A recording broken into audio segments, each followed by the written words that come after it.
Hi hello ಎಲ್ರಿಗೂ ನಮಸ್ಕಾರ. Welcome back to my channel. ಹಾಗಾದರೆ ಬನ್ನಿ ಇವತ್ತಿನ ಪುಟ್ಟಕ್ಕನ ಮಕ್ಕಳು ಸಂಚಿಕೆಯಲ್ಲಿ ಏನಾಗುತ್ತೆ ಅಂತ ನೋಡ್ಕೊಂಡು ಬರೋಣ. ಇತ್ತ ಮನೆಗೆ ಜೋಗ್ತಮ್ಮ ಬಂದು ಹೋದ್ಮೇಲೆ ಪುಟ್ಟಕ್ಕಗೆ ಅನ್ನಿಸ್ತಾ ಇರುತ್ತೆ ಸಹನಾ ಬದುಕಿದ್ದಾಳೆ. ಇದು ನನ್ನ ಕರಳಿಗೂ ಅನ್ನಿಸ್ತಾ ಇದೆ, ಸಹನಾ ಇಲ್ಲೇ ಎಲ್ಲೋ ಬದುಕಿದ್ದಾಳೆ, ಅವಳಿಗೆ ಏನೂ ಆಗಿಲ್ಲ. ಆದರೆ ಈ ವಿಷಯನ ಇವ್ರ ಹತ್ರ ಎಲ್ಲರೂ ಹೇಗೆ ಹೇಳೋದು, ನಾನು ಇವ್ರು ಹೇಳಿದರೆ ಹೇಗೆ ತಿಳ್ಕೊತಾರೋ ಅಂತ ಅವಳು ಮನಸ್ಸಲ್ಲೇ ಗೊಣಗ್ತಾ ಇರ್ತಾಳೆ. ಆಗ ಎಲ್ಲರೂ ಹೇಳ್ತಾರೆ, ಅಮ್ಮ ನೀನು ಹೀಗೆ ಕುತ್ಕೊಂಡ್ರೆ ಹೇಗಮ್ಮ, ಏನಾದರೂ ಮುಂದಿನ ಕಾರ್ಯ ಮಾಡಲೇಬೇಕಲ್ವಾ ಅಂತ. ಅದಕ್ಕೆ ಪುಟ್ಟಕ್ಕ ಹೇಳ್ತಾಳೆ, ಇದೇ ದಿಟ್ಟ, ಸಹನಾ ಇನ್ನೂ ನಮ್ಮ ಜೊತೆ ಇಲ್ಲ ಅನ್ನೋದೇ ನಾವು ನಂಬ್ಕೊಂಡು ಬದುಕಬೇಕಿರೋದು. ಹಾಗೆ ನೀವು ಏನು ಮುಂದಿನ ಕಾರ್ಯ ಮಾಡ್ಬೇಕು ಅಂದ್ಕೊಂಡಿದ್ದೀರ ಅದನ್ನು ಮುಂದುವರಿಸಿ, ಸ್ವಾಮಿಗಳ ಹತ್ರ ಹೋಗಿ ಪುಟ್ಟಕ್ಕನಿಂದ ಕ್ಷಮೆ ಆಯಿತು ಅಂತ ಹೇಳಿ ನಿಂತೋಗಿರೋ ಕಾರ್ಯನ ಮುಂದುವರಿಸಿ ಅಂತ ಹೇಳೋಕೆ ಹೇಳ್ತಾಳೆ. ಇತ್ತ ಸಹನಾ ತನ್ನದೇ ಆದ ಒಂದು ಸಣ್ಣ ಹೋಟೆಲನ್ನು ಓಪನ್ ಮಾಡ್ಕೊಂಡಿರ್ತಾಳೆ. ಅಲ್ಲಿ ದಿನನಿತ್ಯ ತನ್ನದೇ ಆದಂಥ ಕೈರುಚಿಯಿಂದ ಎಲ್ರಿಗೂ ಬಡಿಸ್ತಾ ಇರ್ತಾಳೆ. ಆಗ ಅಲ್ಲಿ ಬರುವ ಎಲ್ಲ ಗಿರಾಕಿಗಳು, ಮೇಡಮ್ ನಿಮ್ಮ ಕೈರುಚಿ ತುಂಬ ಚೆನ್ನಾಗಿದೆ, ನೀವು ಮಾಡೋ ಅಡುಗೆ ಎಲ್ಲ ನಮಗೆ ತುಂಬ ಇಷ್ಟ ಆಗುತ್ತೆ ಅಂತ ಕಾಂಪ್ಲಿಮೆಂಟ್ಸ್ ಕೊಡ್ತಾ ಇರ್ತಾರೆ. ಆಗ ಅಲ್ಲಿಗೆ ಶೇಖರ ಎಂಬ ಒಬ್ಬ ರೌಡಿ ಬರ್ತಾನೆ. ಬಂದು ಎಲ್ಲರೂ ಅಲ್ಲಿಂದ ಓಡಿಸೋಕ್ಕೆ ಟ್ರೈ ಮಾಡ್ತಾನೆ. ಹಾಗಿರುವಾಗ ಅಲ್ಲಿ ಒಬ್ಬ ಗಿರಾಕಿ, ಸರ್ ಯಾಕೆ ಸರ್ ಹೀಗೆ ಮಾಡ್ತಾ ಇದ್ದೀರಾ ಅಂತ ಕೇಳಿದಾಗ ಅವ್ರ ಮೇಲೆ ಹಲ್ಲೆ ಮಾಡೋಕ್ಕೂ ಮುಂದಾಗ್ತಾನೆ. ಆಗ ಸಹನಾ ತನ್ನ ಗಿರಾಕಿ ಮೇಲೆ ಕೈ ಮಾಡಲು ಬಿಡುವುದಿಲ್ಲ. ಅವರು ನನಗೆ ದೇವರಿದ್ದಂಗೆ, ನನ್ನ ಗಿರಾಕಿಗಳಿಂದನೇ ನನ್ನ ದಿನ ಹೊಟ್ಟೆ ತುಂಬ್ತಾ ಇರೋದು ಅಂತ ಹೇಳಿ ಅವನನ್ನು ಕೈ ಮಾಡಲು ಬಿಡುವುದಿಲ್ಲ. ಇವಾಗ ಇಲ್ಲಿಂದ ಹೋದರೆ ಸರಿ, ಇಲ್ಲ ಪರಿಣಾಮ ನೆಟ್ಟಗಿರಲ್ಲ ಅಂತ ಸಹನಾ ಆ ರೌಡಿ ಶೇಖರನ್ಗೆ ಹೇಳ್ತಾಳೆ. ಆಗ ಆ ರೌಡಿ ಶೇಖರ ಹೇಳ್ತಾನೆ, ನಿನ್ನ ಈ ಎದುರಚ್ಚಿಗೆ ನಾನು ಏನಾದರೂ ವಾಪಸ್ ಕೊಡಲಿಲ್ಲ ಅಂದರೆ ನನ್ನ ಗಂಡಸ್ಥಾನಕ್ಕೆ ಅವಮಾನ ಅಂತ. ಆಗ ಸಹನಾ ಹೇಳ್ತಾಳೆ, ನೀನು ಯಾವ ಸೀಮೆ ಗಂಡಸು ಮೊದಲು ಹೇಗೆ ಬದುಕ್ತಾನೆ ಅಂತ ತಿಳ್ಕೊಂಡು ಭಾಳ ಹೋಗು ಅಂತ ಹೇಳ್ತಾಳೆ. ಅಷ್ಟರಲ್ಲಿ ಅಲ್ಲಿಗೆ ಒಬ್ಬ ಪೊಲೀಸ್ ಇನ್ಸ್ಪೆಕ್ಟರ್ ಬರ್ತಾನೆ. ಬಂದು, ಏ ಶೇಖರ ಏನು ನಿಂದು ಹೆಣ್ಮಕ್ಳ ಹತ್ರ ಅಂತ ಕೇಳ್ತಾನೆ. ಅದಕ್ಕೆ ಸಹನಾ ಹೇಳ್ತಾಳೆ, ಏನು ಸಾಹೇಬ್ರೆ ನೀವು ಕೂಡ ಅವನಿಗೆ ಕೇಳ್ತಾ ಇದ್ದೀರಲ್ಲ, ಏನಾದರೂ ಗದರಿಸಿ ಕಳಿಸ್ಬೋದಲ್ಲ ಅಂತಾಳೆ. ಆಗ ರೌಡಿ ಶೇಖರ ಹೇಳ್ತಾನೆ, ತಿಳ್ಕೊ, ಇಲ್ಲಿ ಎಲ್ಲ ಇನ್ಸ್ಪೆಕ್ಟರ್ ಕೂಡ ನನ್ನ ಕೆಳಗೆ ಇರೋದು, ಯಾರು ನನ್ನನ್ನು ಏನೂ ಮಾಡೋಕ್ಕೆ ಸಾಧ್ಯ ಇಲ್ಲ ಅಂತ ಹೇಳ್ತಾನೆ.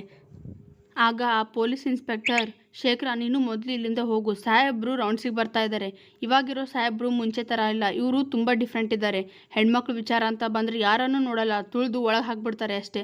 ಅಷ್ಟರಲ್ಲಿ ಆ ರೌಡಿ ಜೊತೆ ಬಂದಿರೋ ಕೆಲವು ಹುಡುಗರು, ಅಣ್ಣ ಹೌದು ಅಣ್ಣ ಬೇಡ ಬಾ ಇವ್ನ ಸವಾಸ, ಮೊನ್ನೆ ತಾನೇ ಯಾರೋ ಒಂದು ಹುಡುಗಿ ಸವಾಸಕ್ಕೆ ಹೋಗಿದ್ದಾನೆ ಅಂತ ಸರಿಯಾಗಿ ಹೊಡೆದಿದ್ದಾನಂತೆ, ಅವ್ನು ಕೊಡೋ ಏಟ್ಗೆ 3 ದಿನ ಹೇಳೋಕ್ಕಾಗಲ್ಲಂತೆ, ಯಾಕೆ ಬೇಕಣ್ಣ ಸುಮ್ಮನೆ ಹೋಗ್ಬಿಡೋಣ ಬಾ ಅಂತ ಅವನ ಜೊತೆಗಿರೋರು ಹೇಳ್ತಾರೆ. ಆಗ ರೌಡಿ ಶೇಖರ ಸಹನಾಗಿ ಹೇಳ್ತಾನೆ, ನೀನು ಹೀಗೆ ಮಾಡ್ತಾ ಇರು, ನಿನಗೆ ಮುಂದೆ ಒಂದಿನ ಕಾದಿದೆ, ನಾವು ವಸೂಲಿ ಮಾಡೋ ಅಮೌಂಟ್ನ ನಿನಗೆ ಕೊಡೋಕ್ಕಾಗದೆ ಹೀಗೆ ಹೇಳ್ಕೊಂಡು ಒದ್ದಾಡ್ತಾ ಅಳ್ತಾ ಇರ್ತೀಯ ಅಂತ ಹೇಳಿ ವಾರ್ನಿಂಗ್ ಮಾಡಿ ಅಲ್ಲಿಂದ ಹೋಗ್ಬಿಡ್ತಾನೆ. ಆಗ ಸಹನಾ ಹೇಳ್ತಾಳೆ, ಏನು ಸಾಹೇಬ್ರೆ ಅವನ್ನ ಸುಮ್ಮನೆ ಬಿಟ್ಟು ಕಳಿಸ್ಬಿಟ್ರಲ್ಲ ಅಂತ. ಅದಕ್ಕೆ ಆ ಸರ್ ಹೇಳ್ತಾರೆ, ಅವನು ಸರಿ ಇಲ್ಲ ಅಮ್ಮ, ನಾವು ಇವಾಗ ಅವನ್ನ ಜೈಲಿಗೆ ಹಾಕ್ಸಿದ್ರು ಕೂಡ ಚಿಟಿಕೆ ಹೊಡೆಯೋಷ್ಟರಲ್ಲಿ ಅವನು ಆಚೆ ಬರ್ತಾನೆ. ಆಚೆ ಬಂದು ಆ ಸೈಡ್ಗೆ ನಿನಗೇನು ಮಾಡೋಕ್ಕೂ ಹೆಸಲ್ಲ, ಮೊದಲೇ ಒಳ್ಳೆ ಜನ ಅಲ್ಲ ಅವರು, ಕೆಟ್ಟವರು. ನೀನು ನಿನ್ನ ಹುಷಾರಲ್ಲಿ ಇರಮ್ಮ, ನಿನಗೇನಾದರೂ ಪ್ರಾಬ್ಲಮ್ ಆದರೆ ನನಗೆ ಕಾಲ್ ಮಾಡು, ಇವಾಗ ತಗೋ ನನ್ನ ನಂಬರು ಅಂತ ಹೇಳಿ ನಂಬರ್ ತೊಗೊಳಕ್ಕೆ ಹೇಳ್ತಾನೆ. ಆಗ ಸಹನಾ ಸರಿ ಸರ್ ಅಂತ ಹೇಳಿ ನಂಬರ್ ತೊಗೋತೀನಿ ಅಂತ ತಗೊಂಡು ಅವನಿಗೆ 1 ಪ್ಲೇಟ್ ಇಡ್ಲಿ ಕೊಡ್ತಾಳೆ. ಅದಕ್ಕೆ ಸಾಹೇಬ್ರು ಹೇಳ್ತಾರೆ, ಏನಮ್ಮ ನೀನು ನಂಬರ್ ತೊಗೊಂಡ್ರೆ ಇಡ್ಲಿ ಕೊಡ್ತಾ ಇದೆಯಲ್ಲ ಅಂತ. ಆಗ ಸಹನಾ ಹೇಳ್ತಾಳೆ, ಹೌದು ಸರ್, ನೀವು ನನಗೆ ಸಹಾಯ ಮಾಡಿದ್ದಾರೆ, ಅದಕ್ಕಾಗಿ ಒಂದು ಕೃತಜ್ಞತೆ ಅಂತ ತಿಳ್ಕೊಂಡು ಪ್ಲೀಸ್ ಇದನ್ನು ತಿನ್ನಿ ಸರ್ ಅಂತ ಹೇಳ್ತಾಳೆ.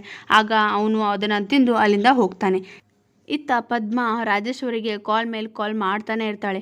ಅವಳು ಎಷ್ಟು ಕರೆ ಮಾಡಿದ್ರು ಕೂಡ ಇತ್ತ ರಾಜೇಶ್ವರಿ ಅವಳು ಕಾಲ್ನ ರಿಸೀವ್ ಮಾಡ್ತಾನೆ ಇರಲ್ಲ. ಆದರೂ ಕೂಡ ಪದ್ಮ ಬಿಡದೆ ಕಾಲ್ ಮೇಲೆ ಕಾಲ್ ಮಾಡ್ತಾನೆ ಇರ್ತಾಳೆ. ಆಗ ರಾಜೇಶ್ವರಿ ಇವಳು ಸುಮ್ಮನೆ ಬಿಡೋಂಗೆ ಕಾಣ್ತಾ ಇಲ್ಲ, ಏನಂತ ಕೇಳ್ಬಿಡೋಣ ಅಂತ ರಿಸೀವ್ ಮಾಡ್ತಾಳೆ. ರಿಸೀವ್ ಮಾಡಿದ ತಕ್ಷಣ, ಏನು ಮೇಡಮ್ ಅವರೇ ಕಾಲ್ ರಿಸೀವ್ ಮಾಡ್ತಾನೆ ಇಲ್ವಲ್ಲ ಅಂತ ಪದ್ಮ ಕೇಳಿದಾಗ, ಏನಿಲ್ಲ ಅಡುಗೆ ಮನೆಯಲ್ಲಿ ಸ್ವಲ್ಪ ಕೆಲಸ ಇತ್ತು, ಅಕ್ಕಿ ರುಬ್ತಾ ಇದ್ದೆ ಅಂತ ಹೇಳ್ತಾಳೆ. ಅದಕ್ಕೆ ಪದ್ಮ, ಹಾಗಾದರೆ ನಾಳೆ ನಿಮ್ಮ ಮನೆಯಲ್ಲಿ ಇಡ್ಲಿನಾ ಅಂತ. ಅದಕ್ಕೆ ರಾಜೇಶ್ವರಿ ಹೇಳ್ತಾಳೆ, ಇಡ್ಲಿ ಆದರೂ ಆಗಲಿ ದೋಸೆ ಆದರೂ ಏನು ವಿಚಾರ ಕಾಲ್ ಮಾಡಿದ್ದು ಹೇಳು ಅಂತಾಳೆ. ಆಗ ಪದ್ಮ ಕೇಳ್ತಾಳೆ, ನನಗೆ 15 ಲಕ್ಷ ರೂಪಾಯಿ ಬೇಕಂತ. ಅದಕ್ಕೆ ರಾಜೇಶ್ವರಿ, ಏನು 15 ಲಕ್ಷನಾ, 15 ಪೈಸನೂ ಕೊಡಲ್ಲ ಇಡು ಅಂತ ಹೇಳ್ತಾಳೆ. ಆಗ ಹಾಗಂದ್ರೆ ಹೇಗೆ ರಾಜೇಶ್ವರಿ ಅವರೇ, ನಿಮ್ಗೆ ಅಷ್ಟು ಲಾಭ ಆಗಿದೆ ಅಂದಮೇಲೆ ನನಗೂ ಕೂಡ ನಿಮ್ಮಷ್ಟು ಲಾಭ ಆಗಬೇಕಲ್ವಾ, ಇವಾಗ ಏನಾದರೂ ನೀವು ದುಡ್ಡು ಕೊಟ್ಟಿಲ್ಲ ಅಂದರೆ ಬಂಗಾರಮ್ಮನ ಹತ್ರ ಹೋಗಿ ಇರೋ ವಿಷಯನ ಎಲ್ಲ ಹೇಳ್ಬಿಡ್ತೀನಿ, ನೀವು ಜೈಲು ಹೋಗೋಕ್ಕೆ ಈ ರಾಜೇಶ್ವರಿನೇ ಕಾರಣ ಅನ್ನೋದು ಎಲ್ಲ ಸತ್ಯನ ಅವಳ ಹತ್ರ ಬಾಯ್ ಬಿಟ್ಬಿಡ್ತೀನಿ ಅಂತ ಹೇಳ್ತಾಳೆ. ಅದಕ್ಕೆ ರಾಜೇಶ್ವರಿ, ಏನು ಇಷ್ಟೆಲ್ಲ ಮಾಡ್ತೀಯಾ, ಹಾಗಾದರೆ ಬೇಡ ಬೇಡ ನಾನು ನಿನಗೆ ದುಡ್ಡು ಕೊಡ್ತೀನಿ ಬಿಡು ಅಂತ ಹೇಳಿ ಒಪ್ಕೊತಾಳೆ. ಅದಕ್ಕೆ ಪದ್ಮ, ಅಯ್ಯೋ ಇಷ್ಟು ಬೇಗ ಒಪ್ಕೊಂಡ್ಬಿಟ್ರಲ್ಲ ಅಂತ ಹೇಳ್ತಾಳೆ. ಆಗ ರಾಜೇಶ್ವರಿ ಸಿಟ್ಟಿನಿಂದ, ಸರಿ ನಂಗೆ ಸ್ವಲ್ಪ ದಿನ ಟೈಮ್ ಕೊಡು, ಅಮೌಂಟ್ ಅರೇಂಜ್ ಮಾಡ್ತೀನಿ ಅಂತ ಹೇಳ್ತಾಳೆ. ಹಾಗಾದರೆ ಪದ್ಮ, ಸರಿ ಮೇಡಮ್ ಅವರೇ ನಿಮ್ಗೆ ಎಷ್ಟು ದಿನ ಬೇಕೋ ಅಷ್ಟು ತಗೊಂಡು ನನಗೆ ಅರೇಂಜ್ ಮಾಡಿಕೊಂಡು ಬೇಗ ಕೊಡಿ ಅಂತ ಹೇಳಿ ಕಾಲ್ ಕಟ್ ಮಾಡ್ತಾಳೆ. ಇತ್ತ ಶ್ರೀ ಮತ್ತು ಸ್ನೇಹ ಮನೆಗೆ ಬರ್ತಾರೆ. ಆಗ ಬಂಗಾರಮ್ಮ ಕೇಳ್ತಾಳೆ, ಏನಾಯಿತು ಅಂತ. ಆಗ ಸ್ನೇಹ ಹೇಳ್ತಾಳೆ, ಅತ್ತೆ ಅದು ಅಮ್ಮ ಅಕ್ಕ ಇಲ್ಲ ಅನ್ನೋ ವಿಷಯನ ಇನ್ನೂ ನಂಬ್ತಾನೇ ಇಲ್ಲ, ಆದರೆ ಅವಳು ಇಷ್ಟದಂಗೆ ಬೆಂಗಳೂರಿಗೆ ಹೋಗ್ಬಂದಲ್ಲ ಅಷ್ಟೇ ಸಮಾಧಾನ. ಇವಾಗಾದರೂ ಅಕ್ಕ ಇಲ್ಲ ಅನ್ನೋ ಸತ್ಯನ ಒಪ್ಕೊಂಡು ಅವಳು ಮುಂದೋಗ್ತಾಳೇನೋ ಅಂತ. ಆಗ ಬಂಗಾರಮ್ಮ ಹೇಳ್ತಾಳೆ, ಆದರೂ ಸ್ನೇಹ ಇಲ್ಲ ಅನ್ನೋ ವಿಷಯನ ಅವಳು ತಗೊಳ್ಳೋಕ್ಕೆ ತುಂಬ ಕಷ್ಟಪಡ್ತಾ ಇದ್ದಾಳೆ ಅನಿಸುತ್ತೆ ಅಂತ. ಆಗ ಶ್ರೀ ಮಾತ್ರ ಏನು ಮಾತಾಡದೆ ಸುಮ್ಮನೆ ಕೂತಿರ್ತಾನೆ. ಅದಕ್ಕೆ ಬಂಗಾರಮ್ಮ ಕೇಳ್ತಾಳೆ, ಏನಾಯ್ತಲ್ಲ ಕಂಟಿ, ಹಿಂಗೆ ಕುಂತಿದ್ಯಾ ಅಂತ. ಆಗ ಶ್ರೀ ಹೇಳ್ತಾನೆ, ಏನಿಲ್ಲಮ್ಮ, ಸ್ವಲ್ಪ ಆಯಾಸ ಆಗಿದೆ ಅಷ್ಟೇ, ಮತ್ತೇನಿಲ್ಲ ಅಂತ. ಆಗ ಬಂಗಾರಮ್ಮ ಹೇಳ್ತಾಳೆ, ನನಗೆ ಗೊತ್ತು ನೀನೇನೋ ಮುಚ್ಚಿಡ್ತಿದ್ಯಾ, ಸುಳ್ಳು ಹೇಳ್ಬೇಡ, ಏನದು ಅಂತ ಹೇಳು ಅಂತ ಹೇಳ್ತಾಳೆ. ಆಗ ಸ್ನೇಹ ಹೇಳ್ತಾಳೆ, ಇಲ್ಲ ಅತ್ತೆ, ಅವರು ಸುಳ್ಳು ಹೇಳಲ್ಲ ಅಂತ ನನಗೆ ಮಾತು ಕೊಟ್ಟಿದ್ದಾರೆ, ಅವರು ಸುಳ್ಳು ಹೇಳಲ್ಲ ಅಂತ. ಆಗ ಬಂಗಾರಮ್ಮ ಹೇಳ್ತಾಳೆ, ನನಗೆ ಗೊತ್ತು, ನನ್ನ ಮಗ ಅಪರಂಚಿ, ಅವನು ಯಾವತ್ತೂ ಸುಳ್ಳು ಹೇಳಲ್ಲ, ಇದುವರೆಗೂ ಸುಳ್ಳು ಹೇಳಿದ್ರಂದೆ ನಿನ್ನ ವಿಚಾರದಲ್ಲಿ ಅಷ್ಟೇ. ಅದು ಆ ಸುಳ್ಳು ಹೇಳಿದ್ರು ಆ ವಿಚಾರಕ್ಕೋಸ್ಕರ ನನ್ನ ಮಗ ಇವತ್ತು ಖುಷಿಯಾಗಿದ್ದಾನೆ, ಅಷ್ಟೇ ಸಾಕು ಅಂತ ಹೇಳ್ತಾಳೆ. ಆಗ ಸ್ನೇಹ ಕೇಳ್ತಾಳೆ, ಅತ್ತೆ, ನಿಮಗೆ ಇನ್ನೂ ನನ್ನ ಮೇಲೆ ಕೋಪ ಇದೆನಾ ಅಂತ. ಅದಕ್ಕೆ ಬಂಗಾರಮ್ಮ ಹೇಳ್ತಾಳೆ, ಇಲ್ಲ ಕಣವ, ನಿನ್ನ ಮೇಲೆ ಸಿಟ್ಟಿಲ್ಲ, ನೀನು ಒಂದು ಸ್ವಲ್ಪ ದುಡುಕ್ತಿ ಅನ್ನೋದು ಬಿಟ್ಟರೆ ತೇಟ್ ನನ್ನ ಥರನೇ ಇದೆಯಾ, ನೀನು ನನಗೆ ಯಾವಾಗಿಂದನೇ ಇಷ್ಟ ಆಗೋದೆ ಬಿಡು ಅಂತ ಹೇಳ್ತಾಳೆ. ಅಷ್ಟರಲ್ಲಿ ರಾಧಾ ಎಲ್ರಿಗೂ ಜ್ಯೂಸ್ ತೊಗೊಂಡು ಬಂದು ಹೇಳ್ತಾಳೆ, ಇನ್ಮೇಲಾದರೂ ನನ್ನ ಅತ್ತೆ ಜೊತೆ ಖುಷಿಯಾಗಿರು, ನನ್ನಂಥ ಅತ್ತೆ ಪುಡೋಕ್ಕೆ ನೀನು ಪುಣ್ಯ ಮಾಡಿದ್ಯಾ, ಸುಮ್ಮನೆ ಇನ್ಮೇಲೆ ಸುಳ್ಳು ಕಂಪ್ಲೇಂಟ್ ಕೊಡೋಕ್ಕೆ ಹೋಗಬೇಡ ಅಂತ ರಾಧಾ ಹೇಳಿದಾಗ ಸ್ನೇಹ ಹೇಳ್ತಾಳೆ, ಹೌದು ರಾಧಾ, ನೀನು ನನಗೆ ಈ ವಿಷಯನ ನೆನ್ಪು ಮಾಡೋದಕ್ಕೆ ತುಂಬ ಥ್ಯಾಂಕ್ಸ್. ನಾನು ಮರ್ತೋಗಿದ್ದೆ, ಈ ವಿಚಾರನ ನಾನು ಮಾಡಿಲ್ಲ, ಬೇರೆಯವ್ರು ಮಾಡಿದ್ದಾರೆ ಅನ್ನೋದನ್ನು ಪ್ರೂವ್ ಮಾಡ್ತೀನಿ ಅಂತ ಹೇಳಿದ್ದೆ, ನನಗೆ ನೆನ್ಪು ಮಾಡಿದ್ದಕ್ಕೆ ಥ್ಯಾಂಕ್ ಯು ಅಂತ ಹೇಳ್ತಾಳೆ. ಅತ್ತೆ, ನೀವೇನು ತಲೆ ಕೆಡಿಸ್ಕೋಬೇಡಿ, ನಿಮ್ಮ ವಿರುದ್ಧ ಸುಳ್ಳು ಕಂಪ್ಲೇಂಟ್ ಕೊಟ್ಟು ನಮ್ಮಿಬ್ಬರ ನಡುವೆ ಈ ಥರ ತಂದಿರೋರನ್ನ ನಾನು ಬೇಗ ಕಂಡು ಹಿಡಿತೀನಿ ಅಂತ ಸ್ನೇಹ ಬಂಗಾರಮ್ಮಗೆ ಹೇಳ್ತಾಳೆ. ಆಗ ಎಲ್ಲರೂ ಜ್ಯೂಸ್ ಕುಡಿತಾ ಇರ್ತಾರೆ. ಅಷ್ಟರಲ್ಲೇ ರಾಧಾಗೆ ರಾಜೇಶ್ವರಿಯಿಂದ ಕಾಲ್ ಬರುತ್ತೆ. ಅದನ್ನು ನೋಡಿ ದಿಗ್ಲಾದ ರಾಧಾ ಅಲ್ಲಿಂದ ಬೇಗನೆ ಹೊರಗೆ ಹೋಗ್ಬಿಡ್ತಾಳೆ. ಇದನ್ನು ಗಮನಿಸಿದ ಸ್ನೇಹ ಇತ್ತ ರಾಜೇಶ್ವರಿ, ಪದ್ಮ, ಶಶಿಕಲಾ ಒಂದು ಕಡೆ ಕೂಡ್ತಾರೆ. ಕೂಡಿದ ಮೇಲೆ ರಾಜೇಶ್ವರಿ ಇರೋ ವಿಚಾರನೆಲ್ಲ ಹೇಳ್ತಾಳೆ. ಹೀಗೆ ಪದ್ಮ 15 ಲಕ್ಷ ರೂಪಾಯಿನ ಡಿಮ್ಯಾಂಡ್ ಮಾಡ್ತಾ ಇದ್ದಾಳೆ ಅಂತ.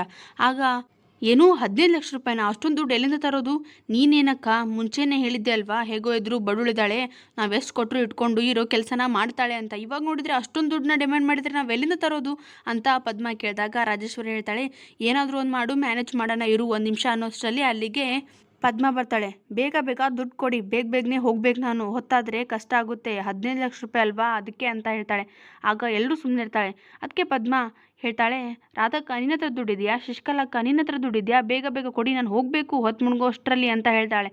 ಆಗ ಶಶಿಕಲಾ ಹೇಳ್ತಾಳೆ, ಅಲ್ಲ ಪದ್ಮ, ನೀನು ಅಷ್ಟೊಂದು ದುಡ್ಡನ್ನ ಡಿಮ್ಯಾಂಡ್ ಮಾಡಿದರೆ ಹೇಗೆ, ನಾವಾದರೂ ಎಲ್ಲಿಂದ ತರೋದು, ನೋಡೋಕೆ ಮಾತ್ರ ನಾವು ದೊಡ್ಡ ಮನೆಯವರು, ಆದರೆ ಎಲ್ಲ ದುಡ್ಡಿಂದು ಖಾತೆದು ಬಂಗಾರದ್ದು ಕೀ ಇರೋದು ಬಂಗಾರಮ್ಮನ ಕಡೆ, ನಾವು ಸುಮ್ಮನೆ ಇದ್ದೀವಷ್ಟೇ, ಅಲ್ಲಿ ನಮ್ಮ ಹತ್ರ ಏನೂ ಇಲ್ಲ, ನೀನು ಸಡನ್ನಾಗಿ ಅಷ್ಟೊಂದು ದುಡ್ಡು ಕೇಳಿದ್ರೆ ಎಲ್ಲಿಂದ ತರೋದು, ಅದಕ್ಕೆ ನಮಗೆ ಅಷ್ಟೊಂದು ದುಡ್ಡನ್ನ ಹೊಂದ್ಸೋಕ್ಕಾಗಿಲ್ಲ, ಪ್ಲೀಸ್ ಏನಾದರೂ ಬೇರೆ ದಾರಿದ್ರೆ ಹೇಳು ಅಂತ ಹೇಳ್ತಾಳೆ.